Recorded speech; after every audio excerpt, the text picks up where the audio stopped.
스승님께 다소 난감한 질문을 드리겠습니다. 도원대학당 유튜브나 다른 단체 유튜브 댓글을 보면 불쌍한 사연, 구걸하는 듯한 내용을 올려놓고 온라인 송금을 요청하는 글을 볼 때가 있습니다. 그런 글을 읽으면서 사람들에게 측은지심을 유발시켜 돈을 뜯어내려는 수법이라는 걸 느낄 때도 있었고, 신종, 보이시피싱이라는 느낌을 받은 적도 있습니다. 또 한편으로는 나쁜 의도로 쓴 글이라고 느끼면서도 혹시 그 내용이 모두 진실이 아닐까? 라는 생각이 마음이 불편할 때가 종종 있습니다. 요즘 세상은 눈으로 보지 않고 확인되지 않는 내용은 믿을 수 없는 세상이다 보니 이런 경우 우리는 어떤 마음으로 대처해야 할지 궁금하여 스승님께 질문드립니다. 감사합니다.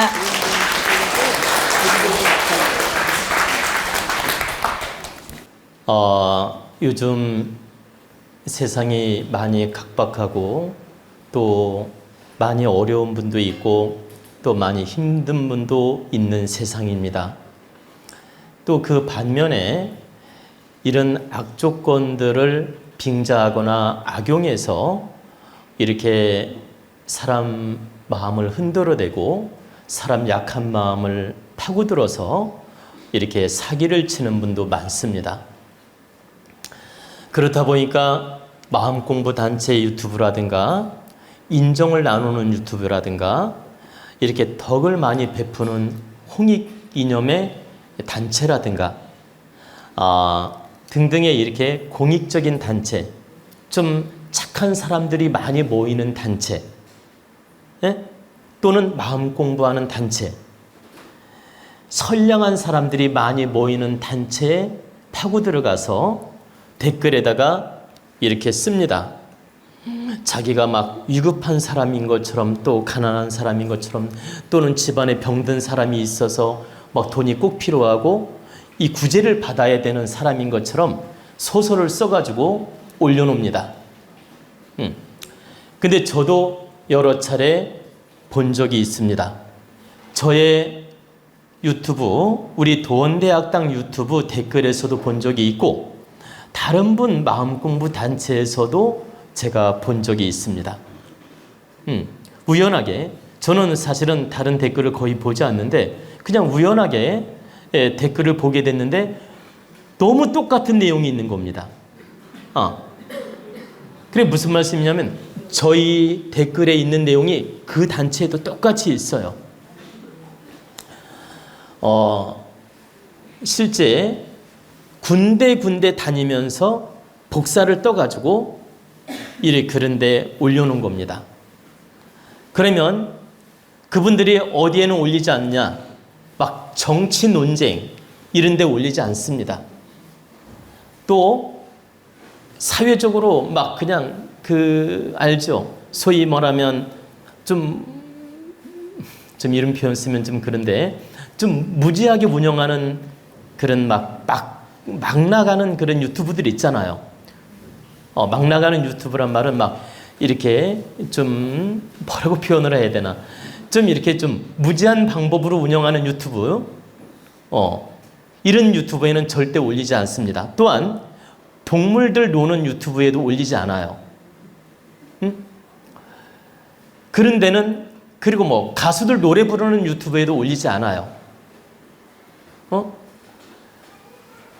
그런 데는 그런 그 내용을 올려봤자 씨도 안 먹히기 때문에 그 댓글에 올리지 않는다는 얘기입니다. 근데 정말 양심 있는 분들이 많이 모이는 곳, 선량한 분이 많이 모이는 곳, 마음공부 단체 이런 데는 대부분 참 양심이 있고 착한 분들이 많이 있거든. 또 이렇게 굉장히 그 심덕이 좋은 분들이 많거든. 그래서 그런데 들어와 가지고 이렇게 복사를 떠서 자기 사연인 것처럼 복사를 떠서 올립니다. 그리고 거기다가 통장 번호를 올려놔요. 그러면 그걸 보고 마음이 약해진 분은 어떻습니까? 너무 불쌍해. 이거 내가 도와주면 안 될까? 이거 안 도와주면 이 사람 큰일 나는 거 아니야? 막 양심에 막 가책이 오는 거예요. 막 이걸 그냥 지나치면 안 될 것 같고, 내가 조금이라도 좀 보내줘야 될 것 같고, 이런 양심을 유발시키는 거예요. 측은지심을 유발시킨다. 그래가지고 분별력 없는 분은 어때? 확인도 하지 않고 에라 모르겠다. 내가 마음이 불편하니까 100만 원이든 200만 원이든 보내주고 말자. 이렇게 보내주는 분도 있다라는 겁니다. 그러면 그분은 보내준 분은 착한 마음이에요? 나쁜 마음이에요? 그러면 바른 마음이에요? 착한 마음이에요? 여러분 답을 알겠죠? 마음이 약해서 그분을 돕기 위해서 거기다 100만 원이든 얼마든 보내주면 이분은 착한 마음이에요. 그러나 바른 마음은 아니다. 여러분한테 제가 뭐라고 했습니까? 바르게 살아야 된다고 했죠. 바른 속에 선은 있을 수 있다.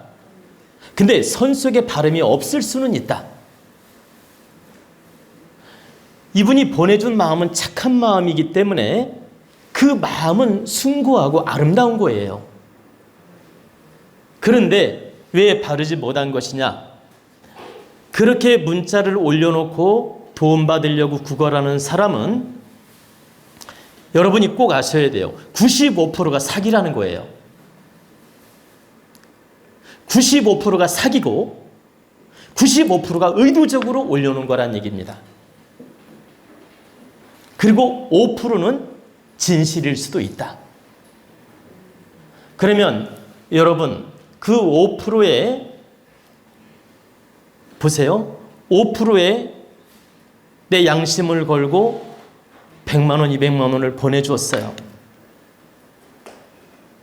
근데 다행히 5%에 들어갔다면 다행이죠. 근데 95%는 다 사기이면서 악습을 길러내는 겁니다. 여러분이 95% 사기를 치는 사람에게 돈을 보냈다면 여러분 착한 마음은 위로받을 수 있지만 악을 길러낸 겁니다. 그러면 그 사람이 몇백만 원 도움받았고 포기할까요? 천만에 앞으로 그 짓을 더 합니다. 이 방법이 먹히네? 이 낚싯밥이 먹히네? 안 걸리면 말고 걸리면 좋고 이 낚싯밥이 먹히네? 하면서 낚싯줄을 계속 던져 놓습니다. 여기저기 더 많이 던져요.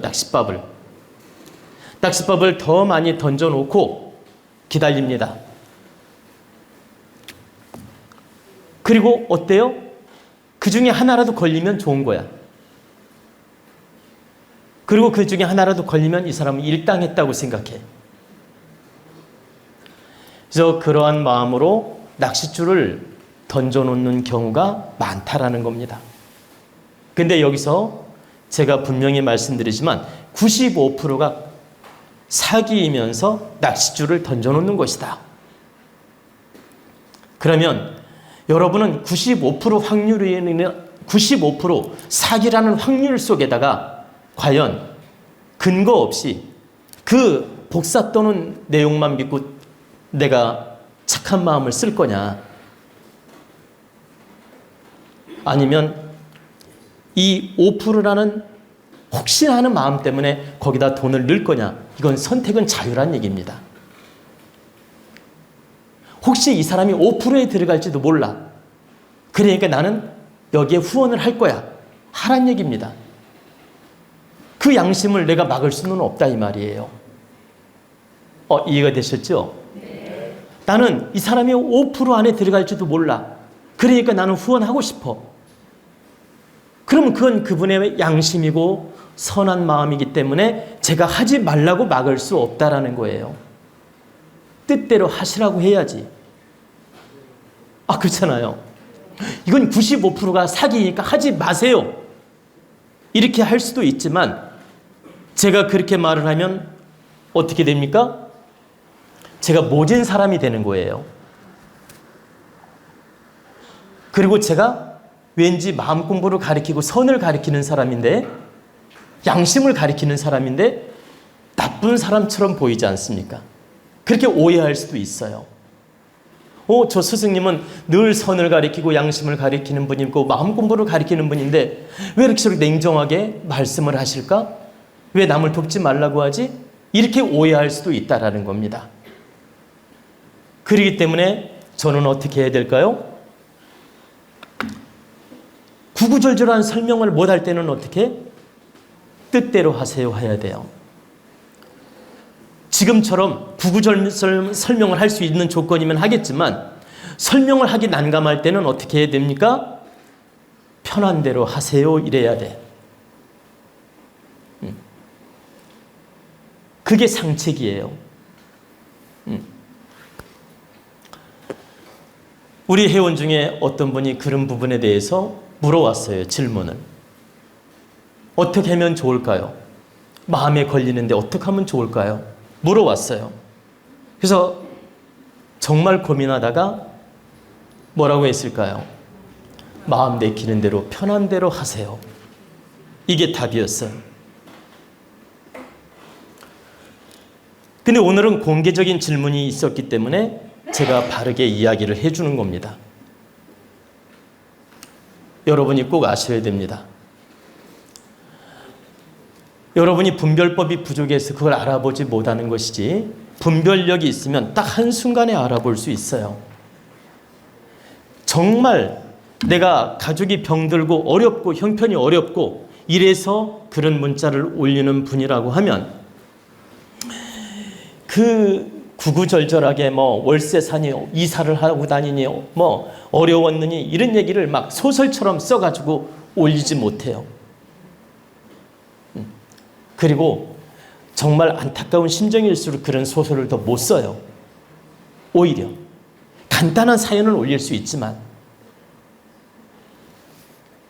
그건 그렇게 자세하게 이렇게 막 사연을 썼다는 건 의도가 담겨져 있기 때문에 소설을 쓴 겁니다.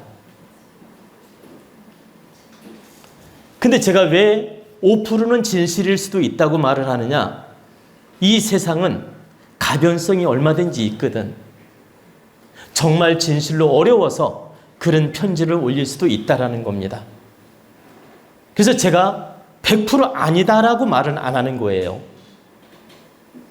5% 가능성도 있다. 진실일 가능성도 있다. 근데 여기서 중요한 건 95%는 다 함정이며 사기이며 낚싯줄이다. 낚싯밥을 던진 것이다.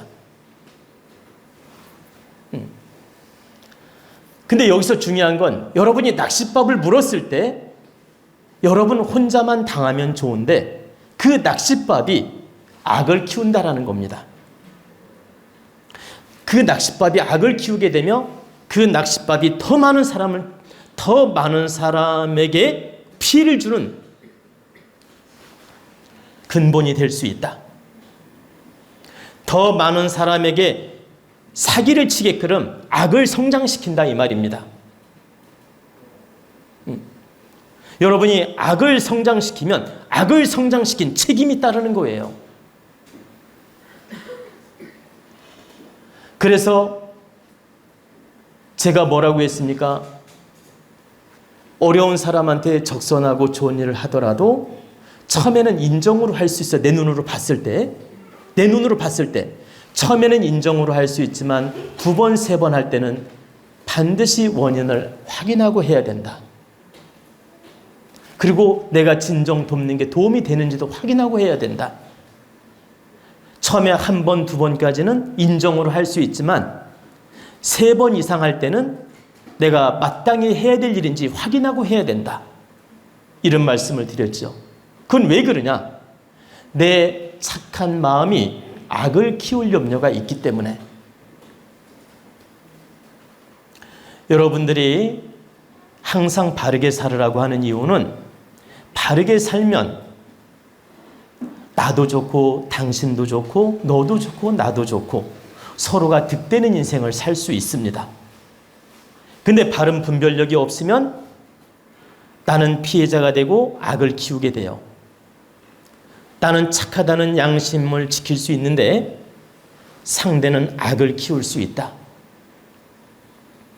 나는 잠시 착하다는 이유로 위로는 받을 수 있지만 이 사회를 혼탁하게 만들 수 있다. 나는 잠시 적선하고 좋은 일 한 것처럼 마음이 뿌듯할지는 몰라도 내가 악을 길러내는 근본이 될 수가 있다. 이런 원리를 알고 항상 바르게 노력하라고 한 것입니다. 그래서 여러분들이 그런 안타까운 사연을 읽을 때 내용을 잘 읽어보고 분별을 해서 진정 마음이 동하고 진정 도와야 될 분이라면 도우십시오. 돕는 걸 말리지는 않습니다. 다만 사기에 걸려들지 않도록 조심하라는 얘기입니다. 여러분이 눈으로 확인하고 보세요. 말로 확인하고 귀로도 확인하고 모든 걸 다 확인해도 믿기 어려운 세상인데 그냥 남의 댓글에다가 쭉 사연 올려놓고 거기다가 500만 원 보내달라? 막 1000만 원 보내달라? 300만 원 보내달라? 이런 말을 믿고 툭 보내줬어요. 이게 과연 바른 걸까요? 절대 바르지 않은 거예요. 그리고 진정 그 사람이 어려워서 도움을 받고자 할 때는 연락처, 주소, 집 주소 이런 거 다 상세하게 밝히고 소통하게끔 해야 되는 겁니다. 그리고 소통을 해서 충분히 내가 도와야 될 사람인지 가서 확인까지 하고 만나보고 그리고 나서 돕는 건 자유라는 거예요. 근데 거기에 연락처도 없고 명확한 주소도 없어. 그냥 사연만 있어. 여러분, 그거 믿고 다 그냥 보낼 겁니까? 사연이 불쌍하다고 보낼 겁니까?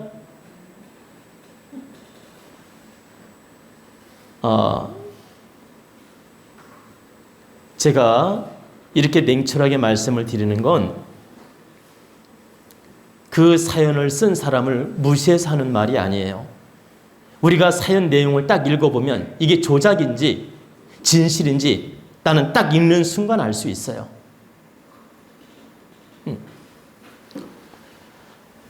정말 진실이 담겨져 있다면 신분을 투명하게 밝히면서 소통하고자 해야 돼요.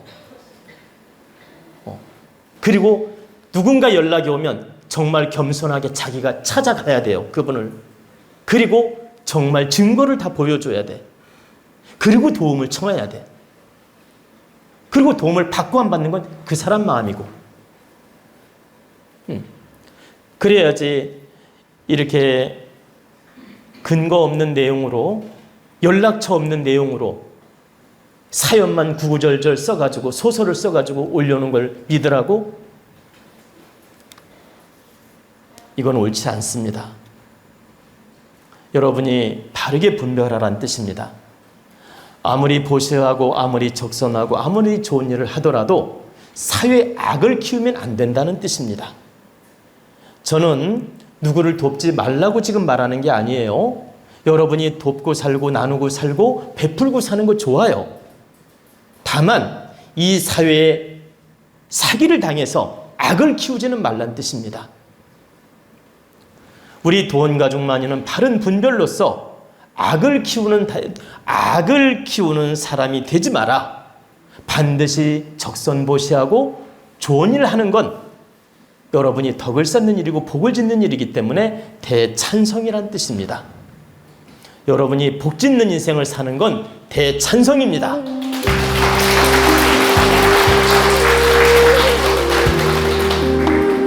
구독, 좋아요 눌러주시면 상생의 기운으로 좋은 운이 열립니다. 자운 스승님과 친견 상담 예약을 받습니다. 인생의 다양한 궁금증을 속 시원하게, 바르게, 깊이 있게 상담해 드립니다. 여러분의 건강과 행복을 기원합니다.